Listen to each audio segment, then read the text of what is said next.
Hey everybody, in this video I'm going to be walking you through my personal workflow for dealing with scanned black and white negatives.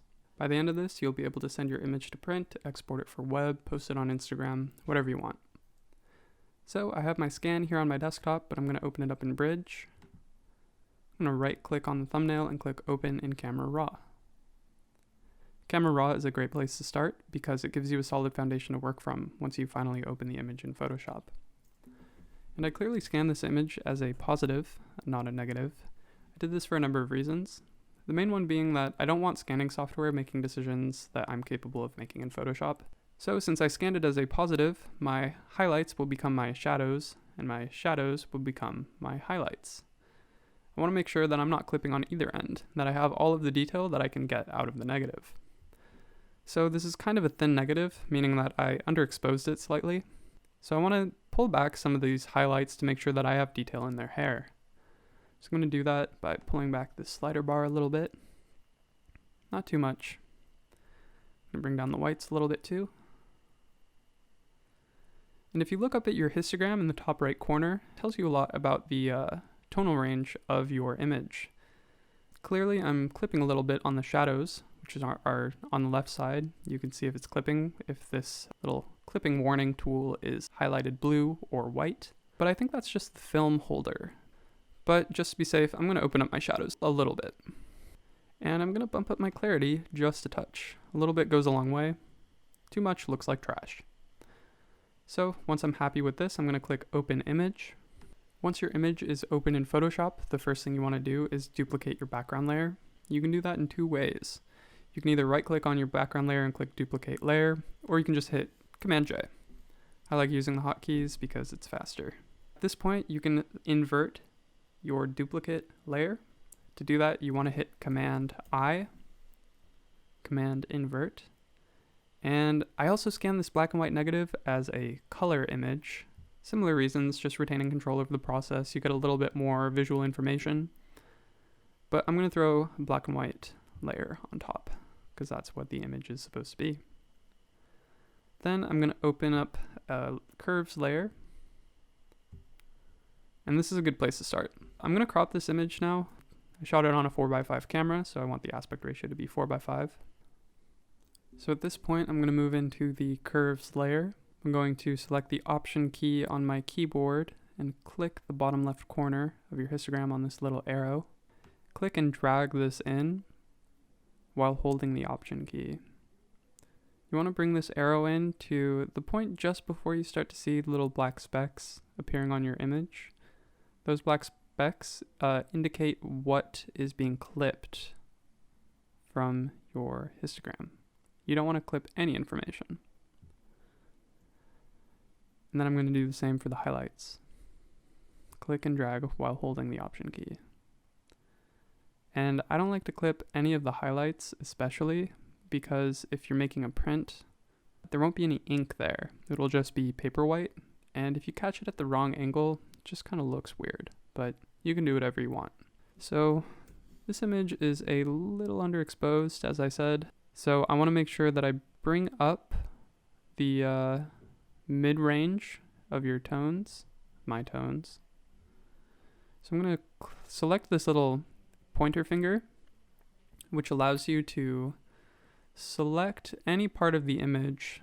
And as you can see on your histogram over here, it's kind of showing you what part of your histogram that specific part of the image is referring to. So let's say I want to bring up the brightness of their skin right about here. It's that point on their on the curves. So I'm going to click and drag up. It'll bring up the tones. But I don't want my shadows to be too flat. So I'm going to do the same thing. Click here, drag down. You don't want to do too much. But if I hit Command Z to undo and Command Shift Z to redo, you can toggle between your actions. So once you're relatively happy with your exposure and the modifications you've done with your curves layer, you can go down to your inverted layer and select the hotkey J. J brings you to your spot healing brush, which you can also find over on the toolbar. Looks like a band-aid with a little selected area underneath. This allows you to get rid of dust that will inevitably be found on the surface of your film. So once you find a piece of dust that you want to get rid of, you hover your mouse over that piece of dust, click, drag if you need to, and hopefully it should go away and look pretty seamless. I like to use content-aware spot healing brush as opposed to create texture or proximity match. I also like to have a pretty soft edge on my spot healing brush, so hovering around 14-15%. When it comes to larger pieces of dust or like a hair or a scratch, you might need to click and drag. For this, you definitely want to experiment, see what works best in your given situation. I've found that doing like small pieces at a time can be pretty useful. If you try to do the whole thing at once, I think you're just asking too much of the software, to be honest. And as you can see, it's all kind of messed up. So I like to do little bits at a time. Okay, so let's pretend that all of the dust has been removed from this image. I'm going to show you how to make layer masks. Layer masks are great if you want to do adjustments to a specific part of your image, but not the overall image. There are a few different ways you can do this. You can either use your lasso tool, your quick selection tool, your magic wand tool. I generally like to use the quick selection tool, but sometimes the lasso tool is better. So in this case, I usually wouldn't really change much from this. I think the exposure is fine. But let's say I wanted to change the exposure on this person's face. I'd draw an outline of the area that I want to adjust with the new curves.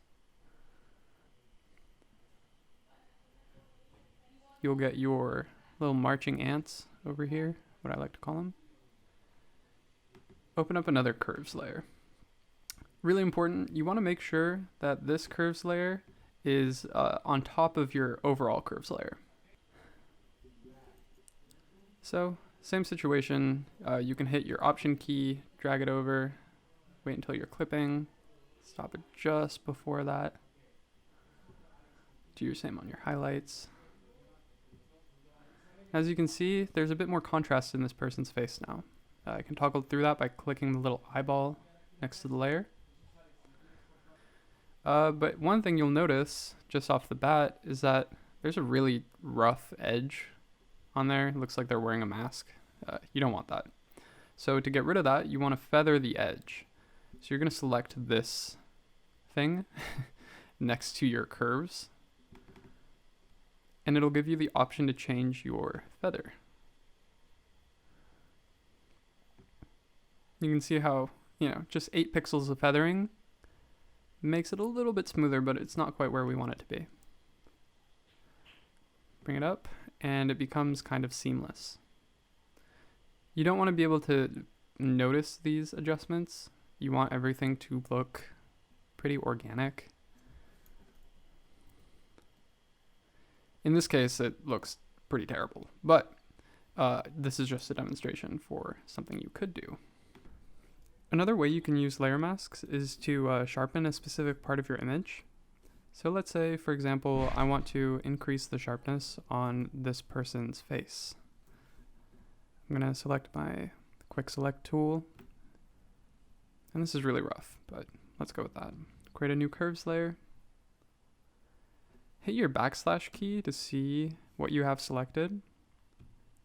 Select your curves mask itself.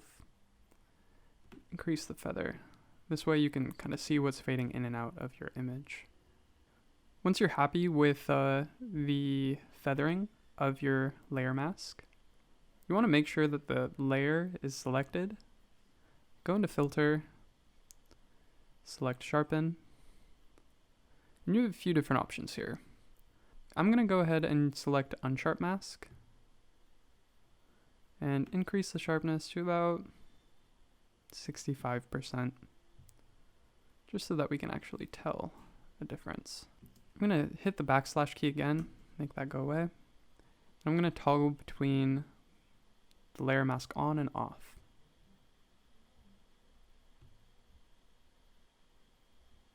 As you can maybe see, there's a little bit of sharpness around the eyelashes, the edges of this part of the image, the lines in her lips, etc. So let's say that you're happy with this image and you want to put it out in the world. So what you want to do is hit File, if you want to export it as JPEG, Export, Export as JPEG. Sometimes it says export as PNG, so in that case you would select Export As. Select your format, JPEG, export all, save it to your desktop, or wherever you like. I hope you guys found this video useful. It was by no means an exhaustive demonstration of all of the techniques you can employ using Photoshop, but it's certainly enough to get you by, make some prints that you're happy with.